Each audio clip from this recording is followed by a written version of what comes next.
we actually have knowledge that can benefit all of us. So I think oftentimes people think about our organizations like, oh, well, that's, for African Americans, that's for Hispanics, that's for Indigenous people, when in fact, as you were saying, like, no, we're all in this together and we can all work together for the benefit of all of us.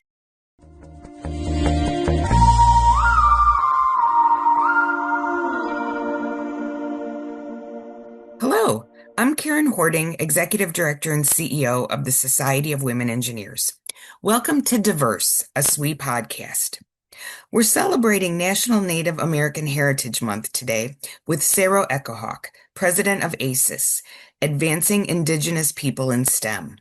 Sarah has spent more than 2 decades championing Indigenous voices and creating pathways for Indigenous scientists and engineers.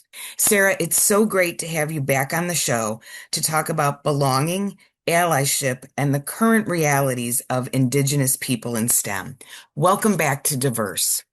Thanks, Karen. I really appreciate being here again. And it's so great to talk with you, to connect again.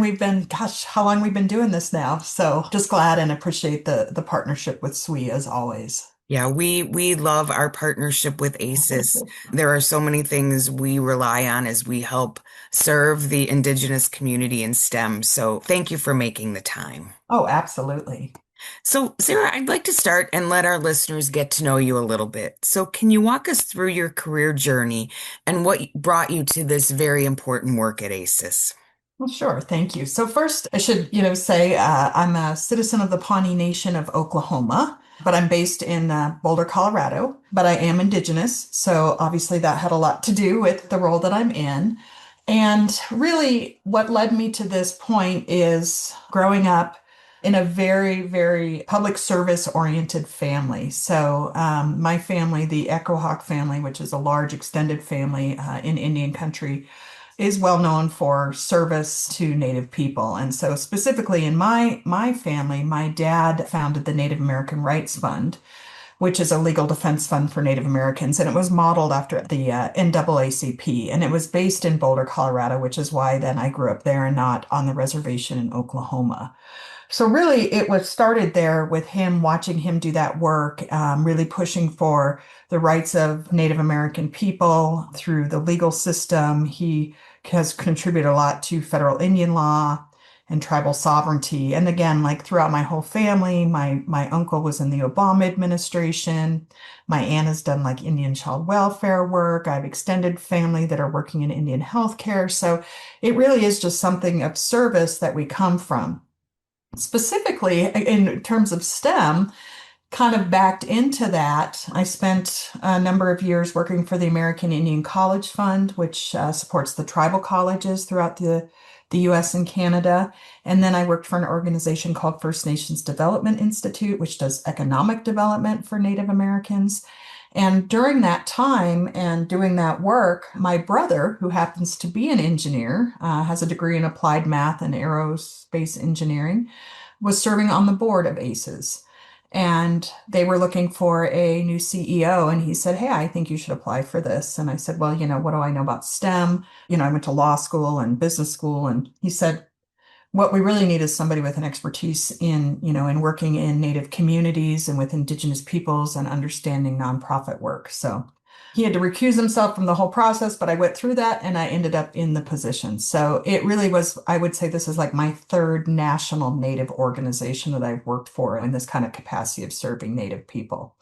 But what I came to know as I came into AISES was I knew a little bit about it from my brother and others. And also, I should say, AISES at one point was based in Colorado, in Boulder. So I grew up around it.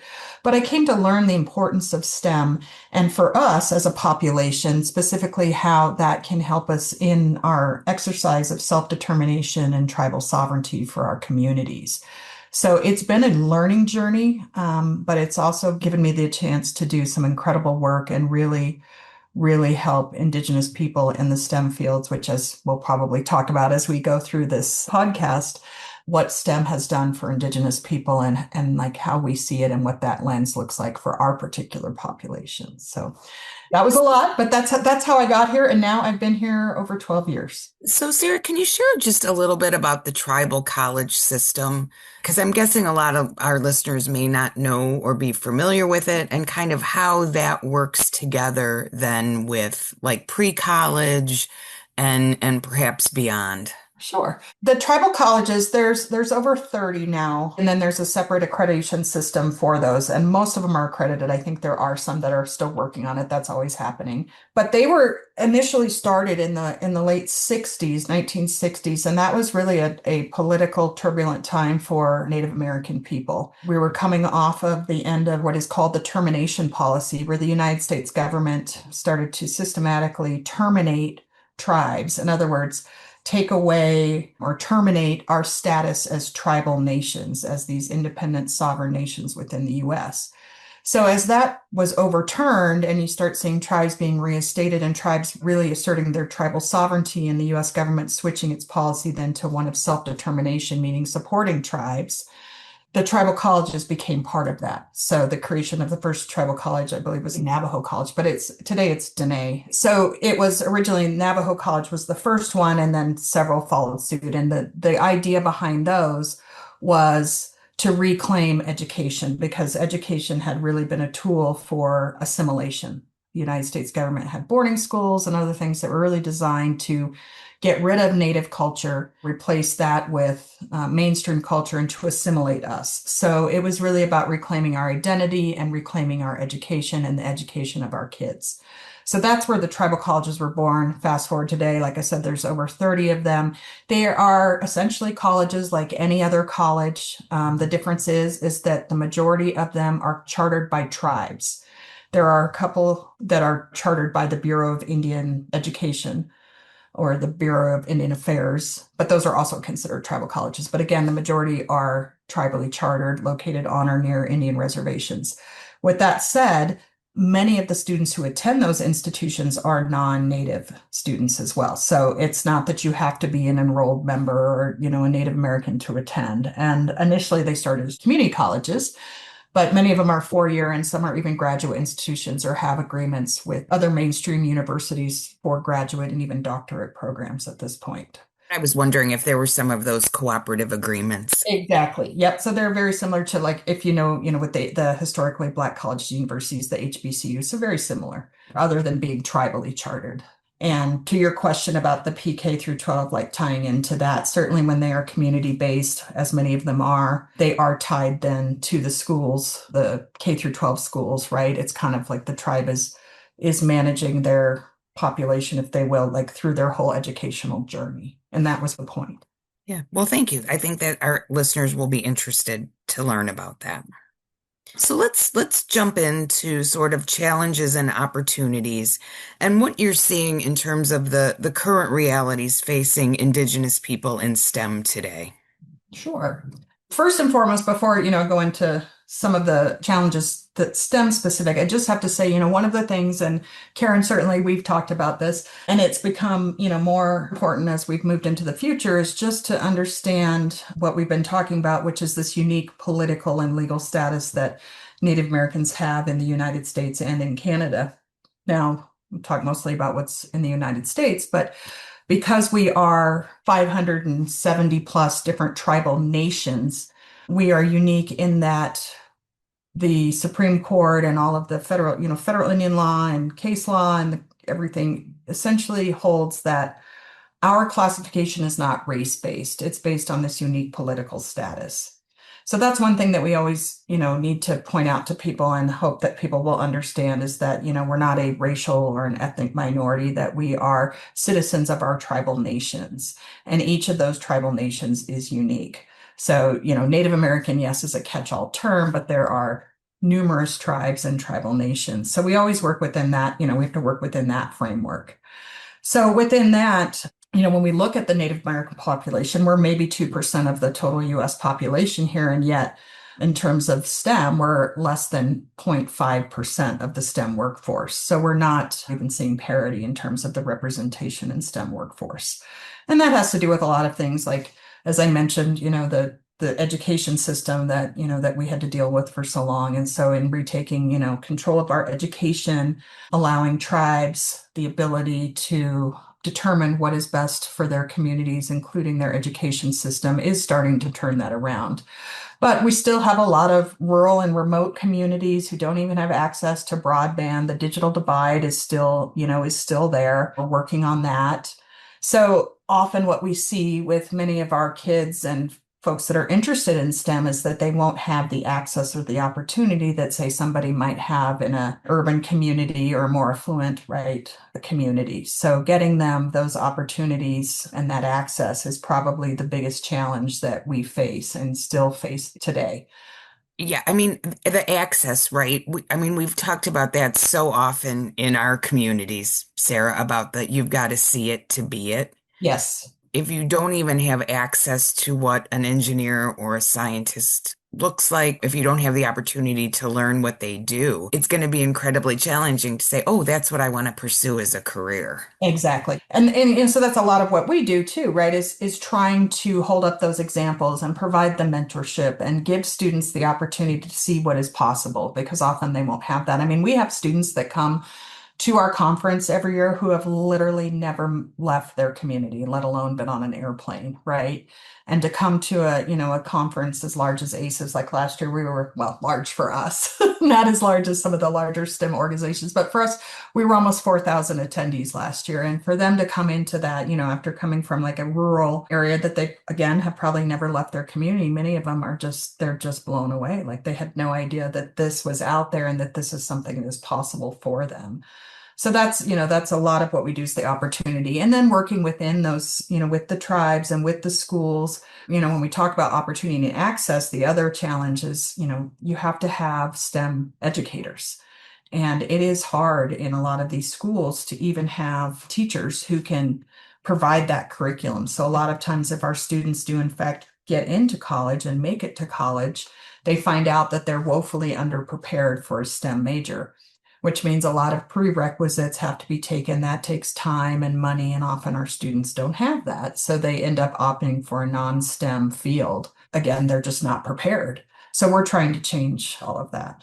So SWE and AISES, we've worked together for many years, and whenever I come to your conference, I'm always struck by the pre-college community and the importance of family coming with those students and really engaging throughout the course of the conference. But that's a one-time event, right? How can organizations like SWE, how can we work with you to make sure that we are helping to support those pre-college students and just even help with the access and the role modeling? I will say, first of all, like SWE has been an invaluable partner in doing this and has really helped ACES a lot. And you know this, Karen, and I really appreciate it because I think, one of our biggest challenges is the fact that we're a smaller population. And so trying to even get the attention of some of the larger employers, whether that's federal or, corporate, is challenging because often they look at our population and they think, one, we're small, so, we don't really count. And what do we have to offer? And I think, through partners like SWE and others, one of the biggest things that partners can do for us is to say, hey, wait a minute, you really need to be talking to ACES. You really need to look at the Indigenous population. There is something there because we do know, and Karen, you've been there and we have grown because again, once we can get partners out and employers and colleges and universities out to see the conference and to meet our students and our professionals, they get it. But it's just getting that, again, for us, it's even just getting the access. Mhm. So for us, it's bringing the attention of partners and others who can support ACES and the work that we do, just to get them to know that we're here. So in general, I will say, as Indigenous people, our biggest challenge is still invisibility. A lot of people have this idea that, we exist in the past, we're not contemporary people. It's just, we're just not on their radar. So again, if you're in a conversation talking about STEM or talking about even like representation of other groups who you don't typically see represented in STEM, and you're having those conversations and you notice there are no Indigenous people there or it's not being talked about, what we always ask our allies is please point that out, because what so too often happens is we're just not even included in the conversation. And some of it maybe is deliberate, but I think a lot of it is just people don't think about it. They just don't think about us in that context, and they don't really know how to connect. Sarah, you and I have talked about that a lot Yeah. with, work with some of the larger organizations, even Mhm. within the engineering community. And I have taken that as a personal challenge when You've done great. when we're doing things to say, hey, have you reached out to AISES? We really need to have the Indigenous community represented. And I would say to anyone listening to our podcast, if you're a collegiate student and you are planning things on campus, have you reached out to AISES? For our professional sections, when you're planning outreach or you're doing a career night, have you reached out to AISES? Have you included the Indigenous community? Because I think this is one of those things of like we can all play a part. Absolutely. And it's just forgotten because the numbers are small. It's everybody's responsibility to make sure that we're calling that out and saying, hey, there is something valuable here for STEM to recognize and include these communities. Yes, I appreciate that, and I agree. And again, like, National Society of Black Engineers has been great at doing that for us. You at SWE have been great at doing that. SHIP, right? Society of Hispanic Professional Engineers. So we definitely have had some very strong partners, and it has really helped in our growth. We've got to have people speaking up for us because we're, again, like we can't be in all of the places because we just don't have the numbers that everybody else can be. So, Yeah. yes, absolutely. So we talked a little bit about the pipeline and representation. As we look at the workforce, and you said, 0.5% of the STEM workforce in the US. But what can employers do to help create that sense of belonging and make sure that their Indigenous folks know, hey, you belong here?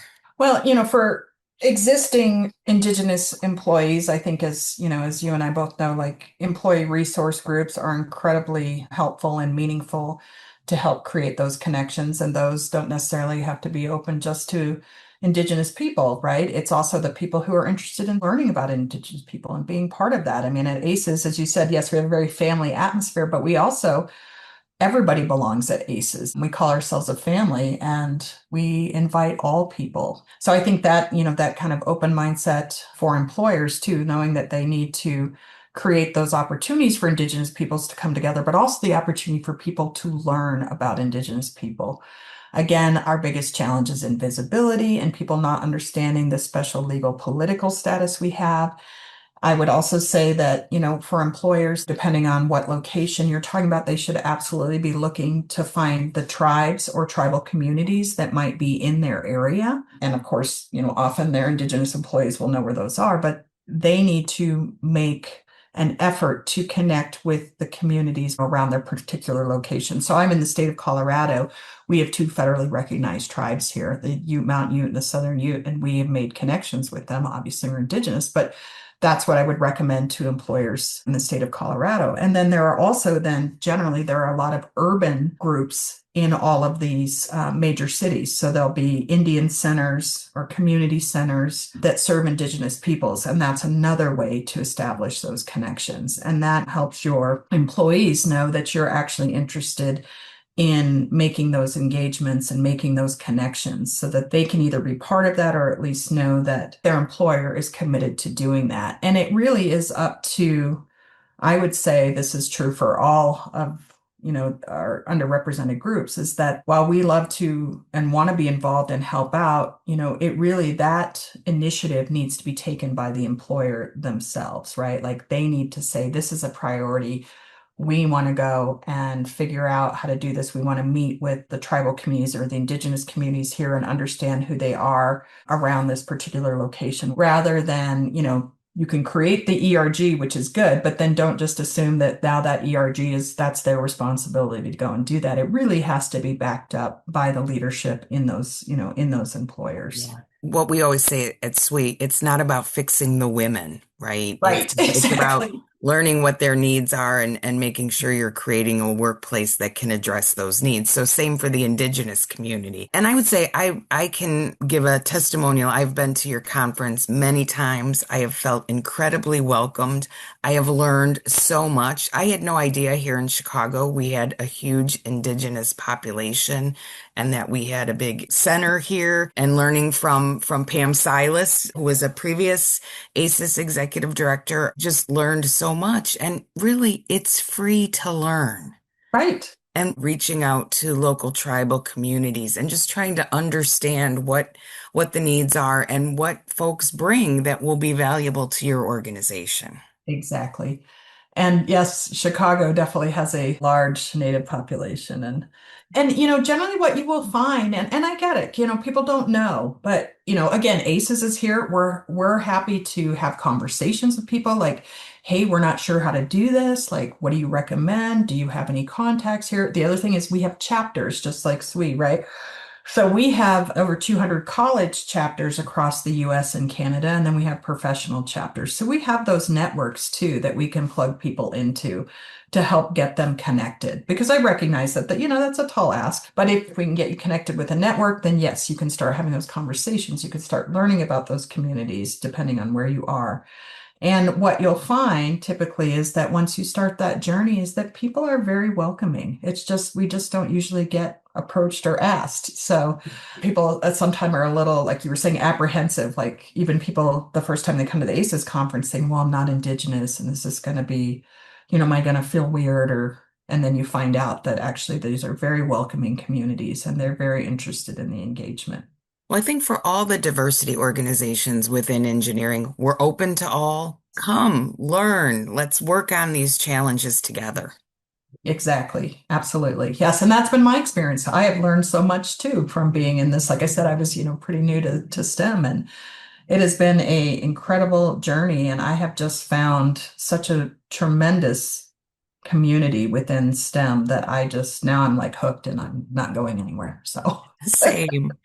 Well, so Sarah, you've been at ACES a while now. Kind of what's your long-term vision and what's keeping you hopeful about the future? It's challenging, right? What is hopeful is our people. I will say that. Like, even when I have tough days, and we all have those days, and then I'm able to, like, we just had an event here locally in Boulder, and I went and, it's like you start to see our members, and I know you experience this too, Karen, and the amazing things that they're doing and what they bring and their, zeal and motivation and commitment, especially, with the kids, even this, the high school and college students. So I think my hope is just that we continue to grow that. I would love to see that number, the 0.5%. The goal for us is to grow that to a minimum of parity, but we would love to see even more Indigenous people in STEM, but at least be fairly represented there.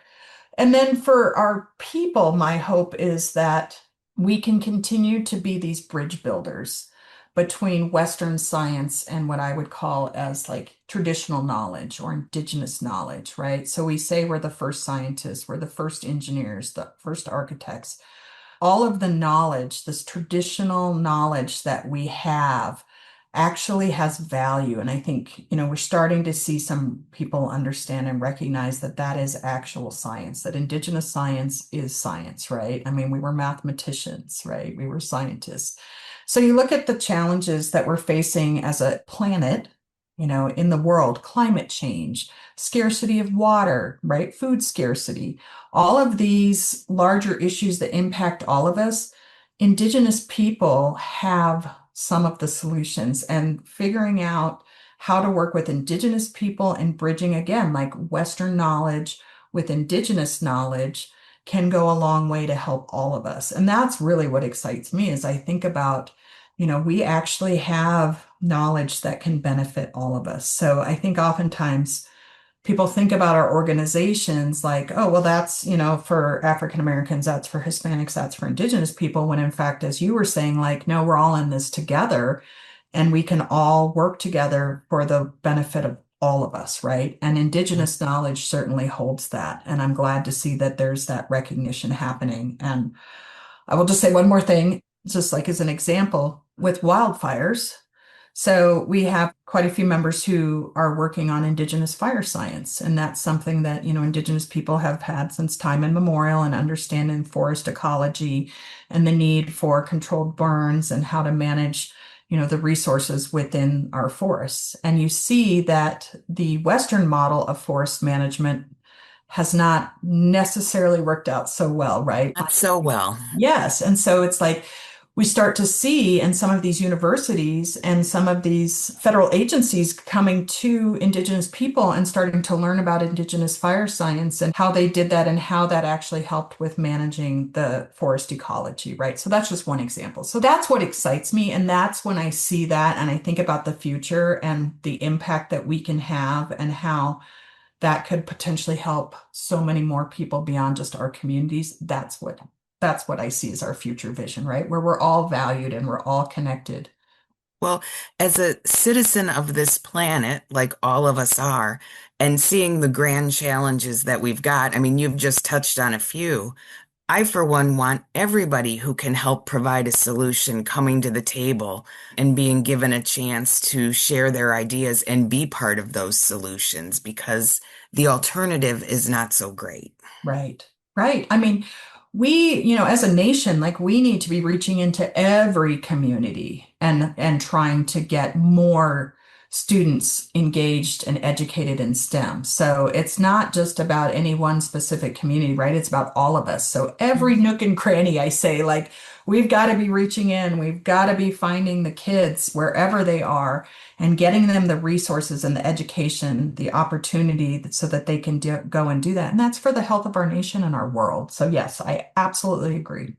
And even if folks end up not going into a career in STEM, STEM touches every aspect of our lives. And so we need to just be educated on those issues so we can make the right decisions, we can influence our legislators to make the right decisions because it impacts everything. Exactly. And I think about that, like how much STEM has grown. And it used to be like, okay, this is the STEM workforce. And I think we still say that. But as you said, it's like you can't escape it, right? It is. It absolutely touches every aspect of the workforce and of our daily lives. And so it is something that, yes, even if you're not going to go into that field per se, to understand what is happening in our world today, you absolutely have to have at least, a basic grasp of STEM. Absolutely. Well, Sarah, I feel like we've covered a lot of ground and we've talked about some actionable items for listeners who want to be better allies. Is there one last closing thought you'd like to share? Just what we were talking about just now, Karen, I think about the future. I have kids and I now have a grandbaby, which is just, Oh, yeah, it's just amazing. And I think, what I would want to emphasize is all of our different communities hold tremendous value, right? And we all have unique knowledge and unique perspectives. And so, of course, Indigenous people are one of those, but that we all need to be thinking bigger in terms of how do we work together? How do we include everybody because that benefits all of us? So I guess that's what I would leave us with is just to, like you were saying, it's like we've got to be thinking about this collectively and finding ways to work together and to bring more people under the tent, right?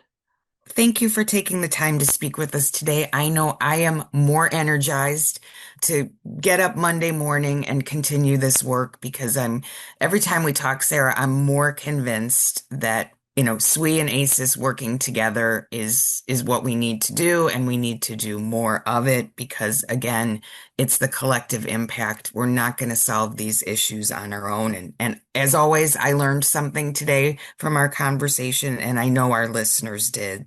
So thank you so much for being here. Oh, thank you. I really appreciate it. And I just want to remind listeners that ACES and SWE are joint member partners. So as a SWE member, you can access ACES resources, events, and community at a special discounted rate. This is a great way to grow your network and connect with communities that celebrate the many dimensions of who we are as engineers. You can visit swe.org/membership to find the latest details on becoming a joint member. And so I'm Karen Horting, and from all of us at SWE, thanks for listening.